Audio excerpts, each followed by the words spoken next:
BNP ক্ষমতায় গেলে সংস্কারের মাধ্যমে আর্থিক খাতের সব প্রতিষ্ঠানকে জবাবদিহিতার আওতায় আনা হবে বলে জানিয়েছেন দলটির স্থায়ী কমিটির সদস্য আমির খসরু মাহমুদ চৌধুরী।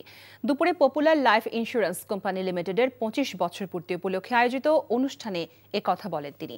আমির খসরু বলেন, বর্তমানে ২০টির বেশি ইন্স্যুরেন্স কোম্পানি টাকা ফেরত দিতে পারছে না, কারণ বিগত সময়ে ক্ষমতাসীনরা লুটপাট করে পালিয়েছে, কোম্পানিগুলো ক্ষতিগ্রস্ত হয়েছে।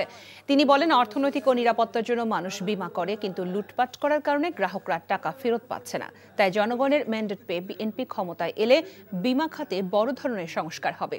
দলীয় বিবেচনায় লোক নিয়োগ দেওয়া হবে না, যোগ্য ও দায়িত্বশীল ব্যক্তিকে সেসব জায়গায় বসানো হবে।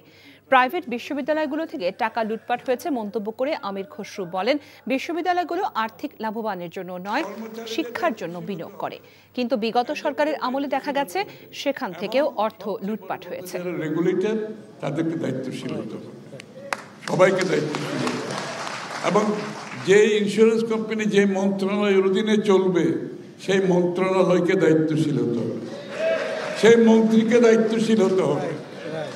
দায়িত্ব এক জায়গায় থাকে না, দায়িত্ব সব লেভেলে থাকতে হবে। সেটাই হচ্ছে সম্মিলিত দায়িত্বের মাধ্যমে একটা দেশ গড়া সম্ভব।